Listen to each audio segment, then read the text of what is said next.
사회 참여에 대해서 어떤 의견 남겨주실 수 있는지 먼저 우리 성한남님의 기조 발언 들어보도록 하겠습니다.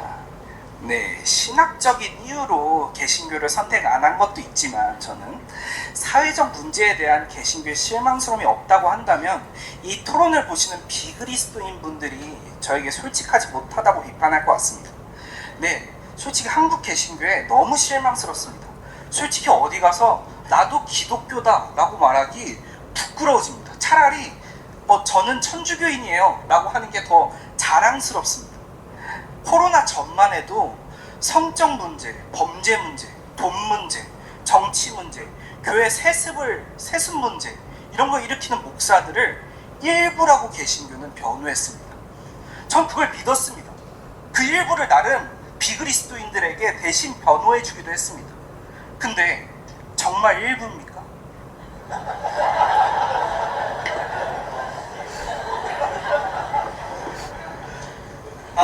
끝나셨습니까? 더 터지는 줄 알고 이렇게 손목을 썼다가 네, 참 할 말이 없습니다. 네, 여기에 대해서 도마는 어떻게 답변할지 도마의 기조 발언 들어보도록 하겠습니다.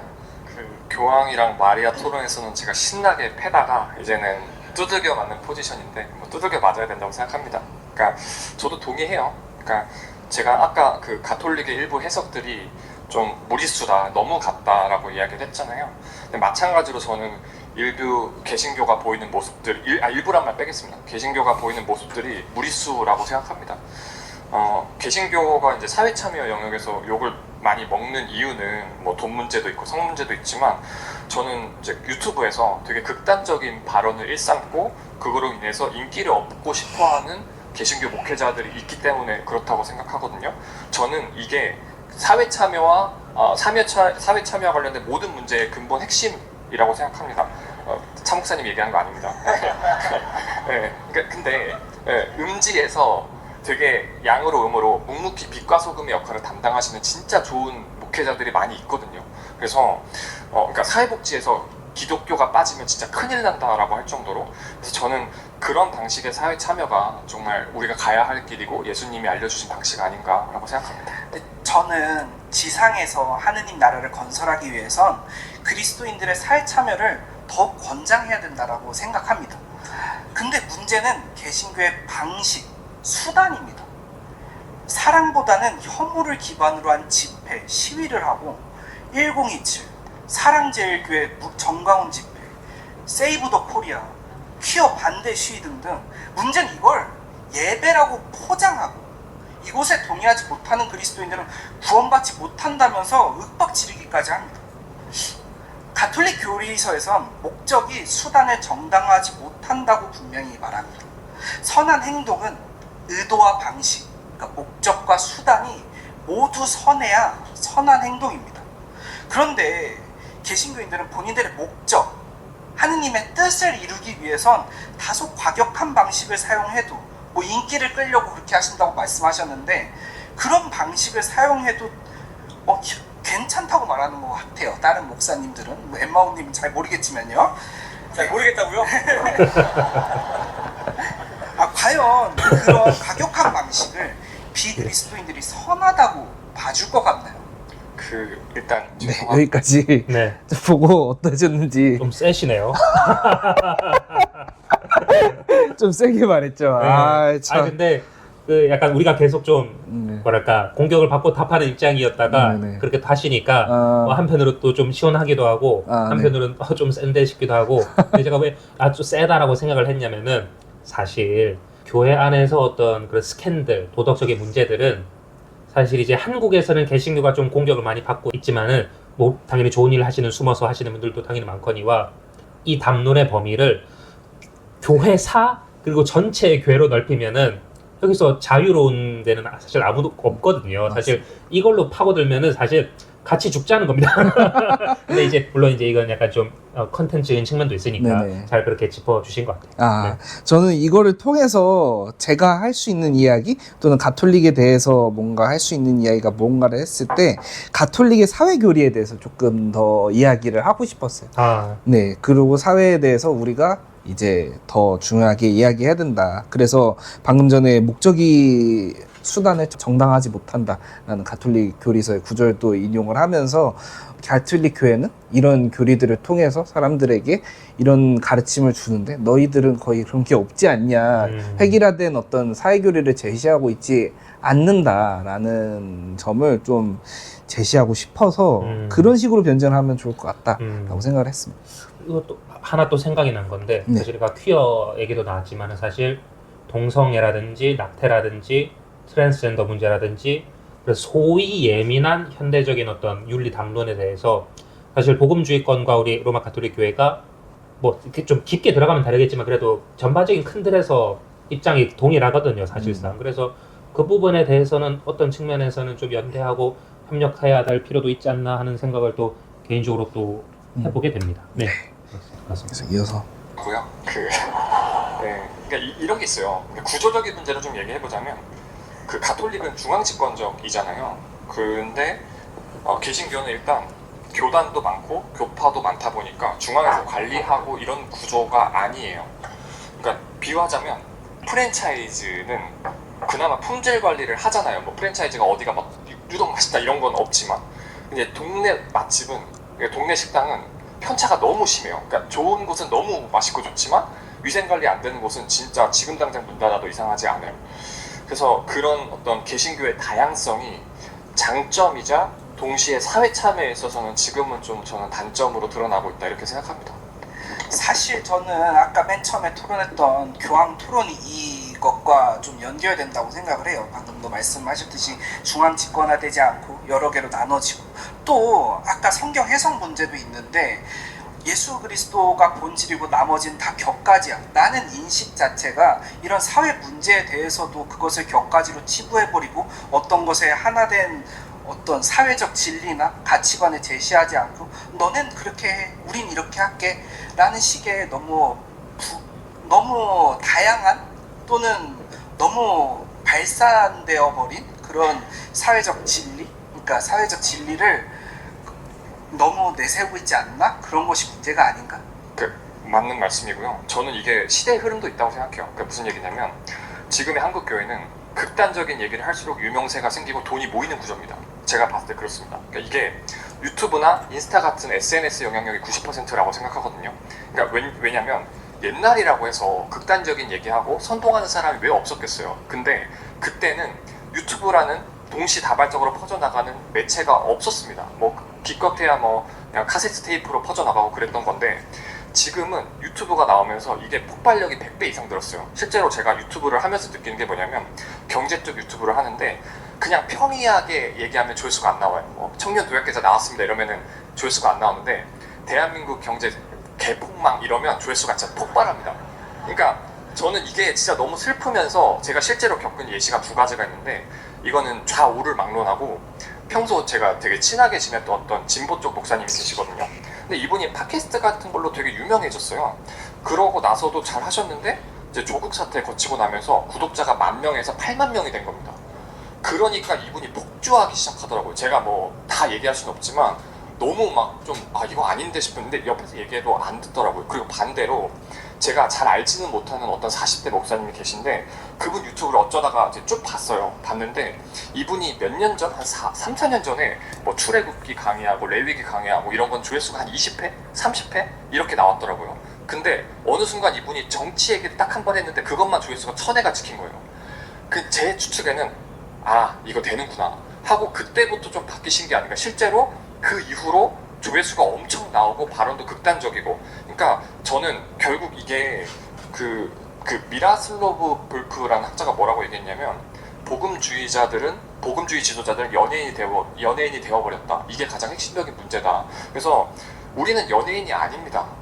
전 목회자는 아니지만 저도 어쨌든 이런 활동을 하는 사람으로서 연예인 아니고 셀럽놀이 하면 안 된다고 생각합니다. 그게 이 모든 사회 참여와 관련된 문제의 핵심 근간이라고 저는 생각합니다. 사실 네. 어떻게 보셨나요? 사실 너무 좀 도그마틱하게 접근하는 얘기가 아닐까 싶어서 좀 우려가 되지만, 그래도 솔직한 제 생각을 말씀드리면은, 왜 그렇게 연예인이 되면 안 된다고 하지만은 그렇게 연예인이 되도록 허락하는 구조 자체가 문제 아닐까? 결국은 이제 주교직의 결여를 얘기하고 싶은 거죠, 제가. 아까 이제 결국 교도권, 주교직의 결여. 이렇게 조회수 20이 나왔다가 1000회 나온 거. 그것을 과연 개인의 도덕성만으로, 뭐 극도의 도덕성을 가진다면 극복할 수 있겠지만은, 그래서 과연 개인 성직자에게 맡겨둘 수 있는 문제일까? 이런 차원에서 얘기를 하면서 좀 초반에 하셨던 말씀으로 좀 돌아가 보면은, 프랜차이즈와 동네 맛집의 비유를 드셨어요. 근데 프랜차이즈는 가톨릭이고 동네 맛집은 개신교. 하지만 이 비유는 그렇게 썩 적절하지는 않은 것 같습니다. 왜냐하면은 식당은 안 가면 그만인 것이거든요. 하지만 어떤 교회 공동체가 신자들에게 제공하는 진리의 문제는 구원의 영역입니다. 죽느냐 사느냐의 영역인 것이거든요. 내 영원한 생명이 어떻게 방향 짓느냐의 문제인 것입니다. 그렇기 때문에 차라리 뭐 병원으로 비유하는 것이 오히려 더 낫겠죠. 예. 그렇게 교역자들은 의료진인 것이고 어떤 의료진에게 내 생명과 몸을 맡길 것인가. 동네 맛집은 위생이 안 좋으면 안 가면 됩니다. 굶어도 안 죽습니다. 하지만 뭐 제가 대한민국 의료진들을 불신하지 않지만 만약에 잘못 만난다면 생명을 잃을 수 있는 것이죠. 그렇기 때문에 이것은 단순히 장점 단점으로 볼 수 있는 문제는 아닌 것 같습니다. 오히려 과감하게 말하건대 옳고 그름의 문제라고 봐야겠죠. 주교직 그런 제도라는 것은 비본질적인 것이 아닐까? 그렇게 볼 수도 있겠지만은 예수님께서는 결국 교회를 단순히 그냥 하느님 나라를 바로 갖고 오지 않으셨거든요. 교회라는 가시적인 공동체를 세우셨거든요. 그렇다면은 교회의 제도라는 것도 단지 인간적인 필요에 의해서 민주 시스템이 좋은 것 같네, 장로 정치가 좋은 것 같네, 회중 시스템이 좋은 것 같네, 이렇게 들어올 것이 아니라 예수님께서 직접 뽑으신 사도들의 기초한, 그리고 그 사도들의 후계자의 기초한 그 신적 제도를 받아들이는 것이 단순히 장점 단점의 문제가 아니라 올바르고 참된 교회를 식별하는 기준 중에 하나로 여겨져야 하겠다. 그런 말씀을 좀 드리고 싶습니다. 그리고 연장선상에서 한 말씀 더 드리자면은, 제가 정확하게 기억은 나지 않는데 헬무트 틸리케라는 루터라는 신학자가 쓴 성윤리학이라는 책에서 제가 봤던 기억이 나는데, 그분이 이런 말씀을 하셨던 걸로 제가 기억이 나요. 워딩은 정확하지 않지만은, 교회가 정통 신앙에 근거해서 이단을 판별했던 것은 잘한 일이었다. 하지만 교회는 정통 실천이 무엇인지 규정하는 일에는 소홀했는데 이것은 교회사의 실수였다. 이런 뉘앙스로 얘기를 하시거든요. 이게 무슨 말이냐면은 단지 삼위일체, 신성과 인성, 성사, 이런 지적으로 우리가 믿어야 할 교리들을 올바르게 믿는 것도 우리 구원에 중요하지만은 어떤 행동이 옳고 그른가를 따지는 것도, 즉 정통 실천이 무엇인가를 정의하는 것도 굉장히 우리 구원과 영원한 생명에 있어서 중요한 일이라는 것이죠. 이것이 사실 이제 오직 믿음의 구원론에서는 이게 잘 매끄럽게 들어가지 않겠지만은 예를 한번 들어보겠습니다. 개신교도 자유주의 개신교가 있고 복음주의 개신교가 있죠. 자유주의 개신교는 정통 신앙에서도 벗어나 있고 정통 실천에서도 벗어나 있습니다. 낙태, 트랜스젠더, 동성애를 수용합니다. 그렇다면은 어떤 신자가, 어떤 개신교 신자가 무료한 교도권의 도움 없이 소위 말하는 혐오하는 것처럼 비춰지는 복음주의 개신교가 말하는 실천이 정통 실천이냐, 자유주의 개신교가 말하는 실천이 정통 실천이냐, 이것을 분별하는데 개인의 힘만으로는 교도권의 도움 없이는 사실은 힘든 것이죠. 그렇기 때문에 사도들의 후계자인 주교들, 주교단, 주교직, 그리고 그 위에 기반한 교회 가시적인 제도와 교도권이 정통 신앙뿐만 아니라 정통 실천, 우리를 구원으로 이끄는 그 두 개 뿌리를 신자들에게 안전하고 확신 있게 제공한다는 것, 우리는 그것을 믿을 수 있고 믿어야 한다. 이렇게 좀 말씀을 드리고 싶습니다. 네. 저는 약간 그 도마님 말씀을 들으면서 사실 저도 지금 가톨릭 유튜브를 하고 있고 어떻게 보면 인플루언서가 되려고 노력을 하고 있는데 사실 어떤 사제들의 스타성이 과연 예수님의 그런 신성을 가리는가? 라는 거를 조금 생각을 해봐야 될 것 같아요. 우리가 성인들을 바라보면 빛이신 예수님, 하느님의 단편을 담고 있다라고 제가 베런 주교님의 책을 읽다가 그런 구절을 봤던 것 같은데, 성인처럼 어떻게 살아갈 수 있다면 참 예수님의 신성을 가린다기보다 오히려 예수님을 더 빛낼 수 있는 어떤 부분이 있지 않을까? 우리는 성인들의 신앙을 또 그렇게 믿으니까요. 또. 네. 사적인 것에 대해서만 변호를 하시는 것 같은데 사실 본질과 비본질에 대해서도 저는 문제가 있다고 생각을 하거든요. 가톨릭은 사회교리에 대해서도 굉장히 중요하게 이야기를 합니다. 예를 들면 환경 문제, 그리고 노동 문제, 인권 문제, 예를 들면 또 그런 인권 문제 같은 경우는 난민 문제도 있겠죠. 지난번 교황 프란치스코 교황님은 사회회칙인 찬미받으소서를 개관을 하시면서 환경 문제에 대해서 우리 21세기 우리가 살아가고 있는 사람들이 굉장히 중요하게 여겨야 되고 하느님의 공동의 집인 지구를 지켜야 된다라고 이야기를 합니다. 그런데 개신교 목사님들은 본질이 아니고 비본질적인 거는 교회랑 상관없는 일이라고 이야기를 하면서 그건 NGO 단체가 신경 쓸 일이지 우리가 할 일이 아니라고 이야기를 하거든요. 과연 이런 사회적 진리를 기독교가 아무것도 전해주지 못한다면 기독교가 있을 이유가 무엇입니까? 그냥 내 구원만 성취하면 되는 건가요? 내 구원을 위한 기관인가요, 교회는? 사회를 그리스도의 하느님 나라로 만들어가기 위해서는 다 같이 협력하고 대화하고 정부와 협상하고 그렇게 해야 됩니다. 그런데 남들을 너무 갈라치게 하고 혐오를 조장해서 자기 인기를 끌려고 하는 것 같아요. 그런 점이 문제라고 봅니다. 네. 말해도 되나요? 그러니까 그 말씀이 어떤 사실 개인들의 일탈이라기보다 개신교가 가지고 있는 교리로 인한 좀 근본적인 문제가 있는 것 같다고 말씀하시네요. 네, 거죠? 맞습니다. 본질만 중요하고 비본질은 중요하지 않다라는 거죠. 네. 그리고 그 본질이라도 강조하면은 모르겠는데 본질을 강조하는 것 같지도 않습니다. 극단적인 분들이. 그래서 제가 걱정되는 지점은 뭐냐면 사실은 아까 말씀해주신 대로 환경 문제라거나 그런 부분에서 저희가 좀 많이 소홀했던 것도 사실인 것 같아요. 저를 포함해서 저부터도 그런 부분은 반성이 필요하다고 생각하고 주보 겁나 뽑고 다 버리고 막 그쵸. 그쵸. 예. 가톨릭도 그냥 막 아유 네. 반성이 많이 됩니다. 근데 이제 제가 걱정되는 건 뭐냐면 그러니까 이런 흐름이 저는 더 세질 거라고 봐요 앞으로. 그러니까 뭐 제가 실명을 얘기하기 그렇지만 광화문에 있는 전땡땡 목사 그리고 그런 사람이 궁금하다 누구지? 지금은 약간 희화화돼서 저 뭐 미친 사람 이렇게 얘기를 하지만 저는 그 사람이 더 이상 우스워지지 않는 시대가 올 거라고 생각해요. 그리고 맨날 부정선거 외치시는 황땡땡 전도사님 계시잖아요.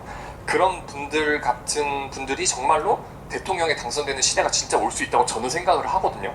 그래서 우리가 좀 개신교와 가톨릭 그리고 개신교 내에서도 그렇고 가톨릭과 함께해서도 그렇고 좀 극단적인 세력이 주류를 차지하게 해서는 안 된다고 저는 생각합니다. 그러니까 좀 극단주의에 맞서는 온건한 연대가 필요해요. 뭐 예를 들어서 정치 영역에 있어서도 뭐 극단주의나 음모론에 동의하지 않은 건강한 보수주의자들이 많이 있잖아요. 그리고 진영 논리에 휩쓸리지 않는 진보주의자들도 되게 많거든요.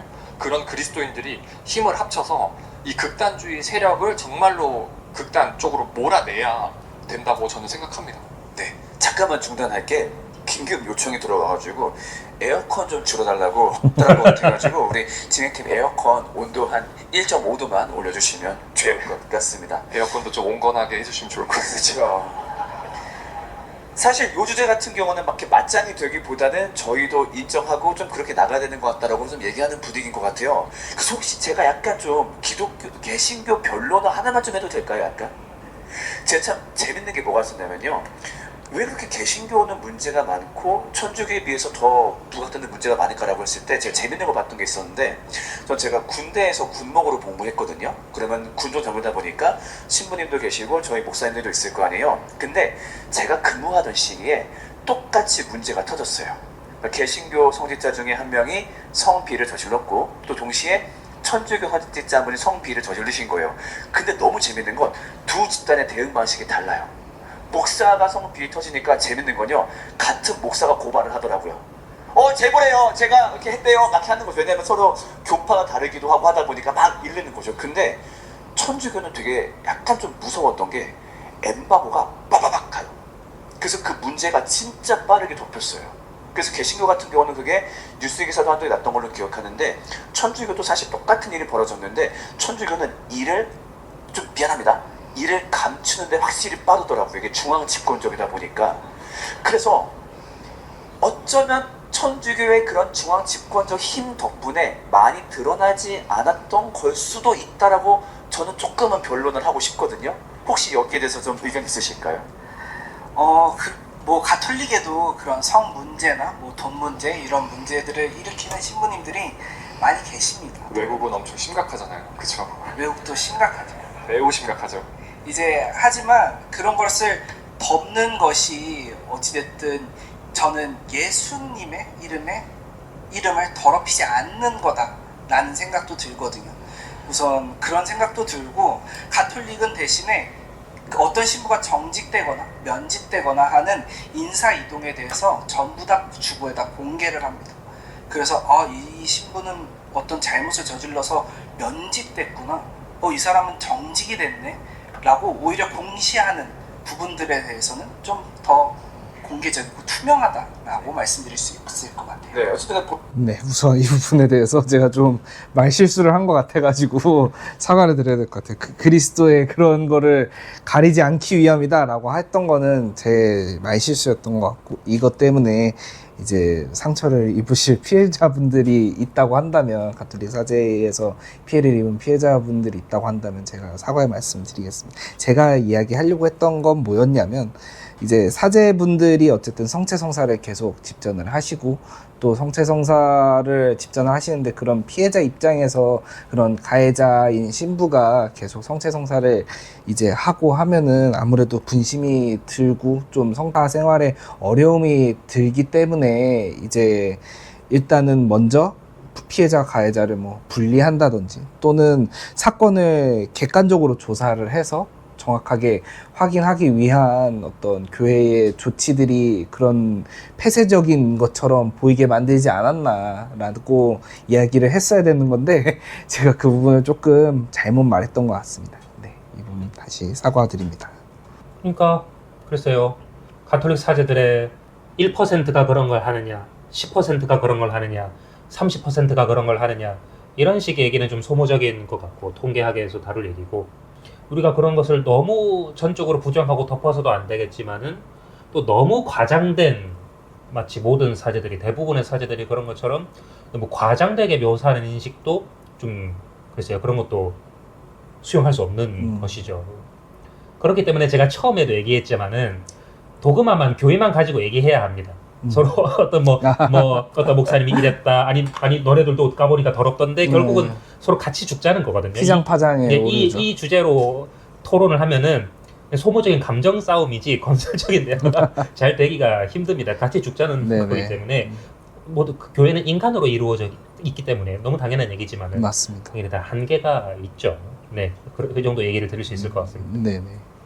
보시기에도 좀 그렇게 문제를 덮는 행동에 대해서 분명히 동의하기 어렵다라는 말씀이시고, 그렇죠? 자, 그럼 다시 와가지고 지금 이제 성하나님이 얘기하신 거는 개신교인들의 어떤 그런 사회 참여적인 문제가 단순히 어떤 개인의 일탈, 또라이 같은 누구 한두 사람의 일탈이 아니라 개신교가 가지고 있는 어떤 교리의 문제인 것 같다, 좀 더 근본적인 문제인 것 같다라고 얘기했는데, 좀 여기에 대해서 동의를 하는 편입니까? 어때요? 저는 또라이 한두 사람의 문제라고 생각합니다. 네. 그리고 우리도 그걸 지금 보고 있잖아요. 본질에 그럼 대한 일부입니까? 일부였으면 좋겠습니다. 일부였으면 좋겠는데, 일단 그러니까 저는 그렇게 생각합니다. 본질을 강조 안 해서 문제인 거지 본질 자체가 문제는 아니다라고 생각을 하고, 이제 이 부분은 사실 좀 성할나님한테 좀 말씀 기회를 드리고 싶어서 질문을 드리자면, 가톨릭에서도 그때 왜 정의 구현 사제다 이라거나 아니면은 좀 이렇게 신부님들 중에서도 뭐 대통령이 탄 비행기가 추락했으면 좋겠다 뭐 이렇게 얘기를 하는 경우가 있는 걸로 아는데, 그런 부분은 사실 저는 적절하지 않다고 보거든요. 거기에 대해서 좀 어떻게 이렇게 일이 진행이 되고 좀 이렇게 수습이 되는지 좀 궁금합니다. 사실 정의구현 사제단 같은 좀 정치적인 발언을 많이 하시는 사제분들도 신부님들도 가톨릭에 있습니다. 물론 개신교만큼 스피커가 크진 않지만 분명히 가톨릭 내에서도 많은 문제라고 이제 많은 사람들이 이야기를 하고 있고, 또 그들을 또 동조하는 많은 지지하는 많은 신자분들이 계시죠. 저는 그분들도 좀 비판을 하고 싶습니다. 이 자리를 빌어서 지금 민주당에서 발의한 낙태 관련법 같은 경우도 그리스도인이라면, 생명을 중시하는 그리스도인이라면 절대로 동의할 수 있는 법안이 아닌데, 정의구현 사재단이 윤석열 탄핵 직전에, 그러니까 탄핵 직전이 아니라 계엄 직전에, 계엄 일주일 전에 성명서를 냈어요. 어떻게 사람이 그럴 수 있는가 하면서 무려 1,400여 명의 사제들이 그 성명서에 동의해서 사인을 했거든요. 그런데 그 정의를 구현한다는 사제단이 이번 낙태 문제에 대해서는 왜인지, 뭐 자기가 지지하는 정당이 발의한 법안이라서 그런지 아무런 대응을 하고 있지 않습니다. 주교회의에서는 그것을 대응하고 있는데 정의구현 사제단이라는 그 단체는 아무런 말도 하지 않아요.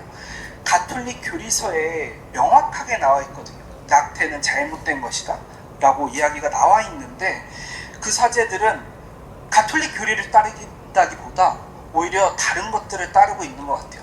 개신교도 그렇고 천주교도 그렇고 어떤 사람이 자기가 따르고 있는 것을 제대로 보지 못하고 다른 것을 바라본다면 좀 많은 문제가 있다. 구원에서 가톨릭 사제도 멀어질 수 있다. 네. 말씀드리고 있습니다. 좋습니다. 사실 이 사회 참여 같은 거는 마지막 발언을 하지 않아도 괜찮지 않을까 싶거든요. 저 혹시 좀 네, 여기까지 잠깐만 보고. 아무튼 그리고 제가 정의구현 사재단의 예시를 들었지만 일반적으로 언론이나 일반 여론분들이 좀 받아들이는 성향에 따라서도 좀 차이가 있는 것 같아요. 예를 들면 그 얼마 전 뉴스에 그 아델포스 목사님 혹시 아시나요? 예, 네, 대충 네. 어느 정도. 네, 김요한 목사님이라고 이제 이번에 홀리컴백 같이 참여하신 유신진화론 토론 참여하신 목사님이 계시는데, 그 목사님의 그 영상이 화제가 된 적이 있어요. 뭐 어떤 분이 화제가 됐냐면 초등학생이 이제 김요한 목사님한테 질문을 한 거예요. 이재명과 김정은 같은 사람들은 우리는 뭐 어떻게 받아들여야 되냐, 그들의 죄도 용서해줘야 되냐라는 초등학생의 귀여운 질문이었는데, 김요한 목사님 좀 세게 반응을 하셨어요. 그들이 뭐 마귀한테는 그렇게 할 필요가 없다라는 식으로 이야기를 하셔서 굉장히 사람들이 어떻게 마귀라고 표현을 할 수가 있냐, 목사라는 사람이 하면서 그 표현을 가지고 문제를 삼았는데, 사실 제 기억에 불과 그 영상이 화제가 되기 6개월 전, 7개월 전에는 계엄 사건이 터지고 그 어떤 신부님이 윤석열을 이제 용산에 사는 이묵이다라고 하면서 요한묵시록에 사탄을 이제 빗대어서 표현을 하셨거든요. 사실 저는 같은 표현이었다고 생각해요. 물론 시의성이 정확히 해서 다른 사람들이 공감할 수 있었냐는 좀 다른 문제겠지만, 그 표현 자체만을 문제를 삼는다면 그 목사가 한 이야기나 그 신부님이 한 이야기는 결국 같은 이야기를 한 게 아닌가, 같은 비판을 한 게 아닌가 라는 생각이 들어서, 좀 여론이나 또는 바라보고 싶은 사람들이 바라보고 싶은 대로, 바라보는 사람들이 바라보고 싶은 대로 좀 바라봐서 문제가 생기지 않나 라는 문제도 좀 있습니다. 그 헬싱이라는 애니메이션 혹시 아십니까? 모릅니다. 그런 게 있는데 거기서 안데르센 신부라는 사람이 나오거든요. 이제 엑소시스트 뭐 그런 건데 괴물을 때려잡고 뭐 판타지 세계관이에요. 거기서 그 신부가 유치원 아이들한테, 고아원 보육원 아이들한테 이런 얘기를 해요. 폭력은 이단과 괴물을 제외하고서는 폭력을 행사해서는 안 된단다. 되게 인자한 얘기로 그 얘기를 하는데, 그 멘트랑 표정이랑 뭐 짤도 돌고 그런 걸로 알고 있거든요. 그냥 갑자기 생각이 났습니다. 그래서 농담조로 한번 얘기를 해봤고요. 이제 어찌됐건 이제 뭐 가톨릭 교회는 이제 교구장 주교가 교구라는 개별 교회를 대표하는 거잖아요. 그리고 책임지고, 그리고 어떤 문제되는 어떤 행동들을 관리하고, 또 교회가 사회에 대해서 어떤 중대하게 목소리를 내야 될 일이 있을 때는 또 주교님들의 협의체인 주교회의가 목소리를 내고, 그리고 개신교회 같은 경우도 제가 정확하게 모르겠지만 뭐 한기총이나 뭐 NCCK인가 뭐 그런 거 있지 않나요? 네. 어떤 교회 어떤 공동체의 목소리를 함께 낼 수 있는, 그래서 그런 좀 공식적인 그런 채널이 참 중요한 것 같다. 그런 생각을 해보고 이 정도로 좀 가름했으면 싶습니다. 네네. 네. 저도 마지막 발언하겠습니다. 알겠습니다. 그럼 한 30초 정도 발언씩 부탁드리겠습니다. 네. 제가 먼저 하겠습니다. 네. 1분 해도 괜찮습니다. 네. 저 솔직히 좀 슬픕니다. 저도 유튜브를 하고 있는 입장이고 또 감사하게도 유튜브를 통해서 이 자리에도 올 수 있었는데 그리고 홀리컴뱃 이렇게 해주신 담회생님이나 엠마 목사님이나 또 고생하신 스태프들 또 동료들 너무 고마운데 유튜브를 하면서 망가지는 사람들 너무 많이 봤어요. 제 직접적인 지인들 또 지인의 지인들 그러니까 약간 돈이 막이다라는 것처럼 어떤 편에서는 유튜브에서 유명해지고 힘을 얻고 명예가 생기고 그래서 돈이 따라오는 구조가 만들어지는 게 너무 위험하다라는 생각을 합니다. 그래서 유튜브를 활용하지 말자 이런 얘기를 하는 건 아니지만 우리가 좀 너무 거기에 취하지 않았으면 좋겠습니다. 일단 저부터도 취하지 않았으면 좋겠고 목회자는 목회자고 평신도 평신도고 우리는 그리스도의 제자이지 연예인 놀이하는 셀럽이 아니다라는 얘기를 좀 하고 싶습니다. 네, 사실 오신 김에 채널 홍보 한번 도와드릴까 했었는데 안 하는 걸로 하겠습니다. 자, 그다음 마지막 발언 부탁드리겠습니다. 가톨릭 교회가 비판받는 것 중에 다른 종교들과 이제 대화를 많이 하고 그렇게 한다는 이유로 다원주의가 아니냐라는 비판도 많이 받습니다. 근데 가톨릭 교회는 교회의 존재 목적이 세상으로부터 섬김을 받는 것이 아니라 세상을 섬기고 봉사하는 것이라고 말합니다. 보편된 교회는 각 민족과 사회가 지니고 있는 역사적 체험과 문화적 전통을 존중해야 합니다.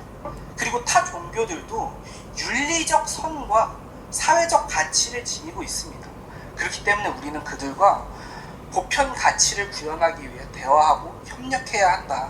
그러니까 개신교 분들도 많이 협력해주고 오늘과 같은 천주교와 대화하는 자리 또는 그런 것들을 많이 만들어서 좀 보편 가치를 위해 같이 힘써 나가자라는 말씀을 드리고 싶습니다. 네, 여기까지 토론 마치겠고 두 분께 모두 큰 박수 부탁드립니다. 네.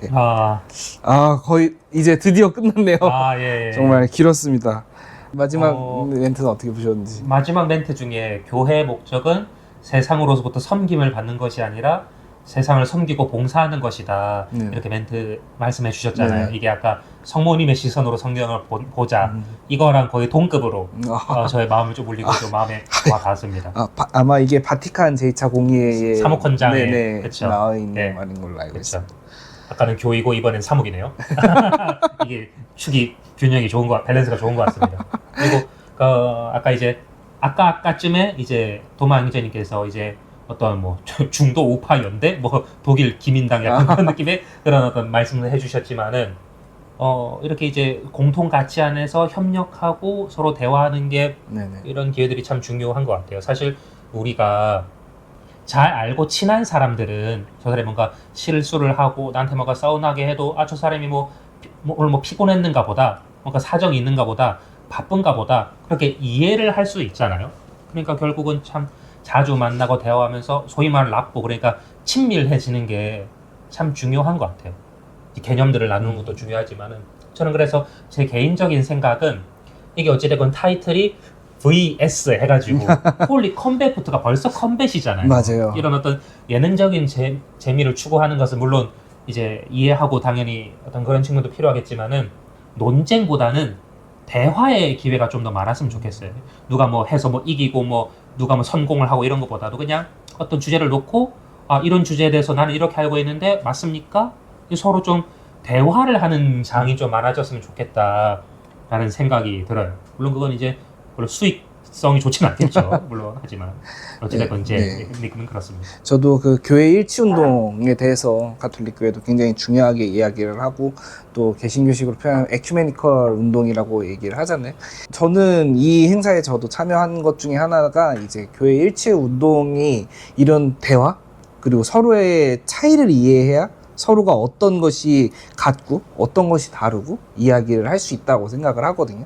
또 사실 신학자분들 정말 많이 공부하신 신학자분들은 개신교 신학자든 가톨릭 신학자든 서로의 저서를 많이 읽고 교류하고 또 성서에 대해서 많이 이야기 나누는 걸로 알고 있어가지고 좀 평신도들도 많이 좀 공부를 한다면 또는 공부를 하지 못하더라도 서로가 어떤 점이 같고 또 어떤 점이 다른지 좀 확인하고 저 사람의 생각을 좀 이해해보는 시간들이 더 많아지면 앞으로 교회 일치 운동에 좀 도움이 되지 않을까라는 생각이 들었습니다. 자, 지금까지 이제 김수한 마리아 콜베 수사님과 이야기 잘 나눠봤고 어떻게 보셨는지 모르겠어요. 재밌게 봐주셨으면 저희 채널 구독 그리고 좋아요 많이 부탁드릴게요. 구독 꼭 좀 눌러주세요. 구독.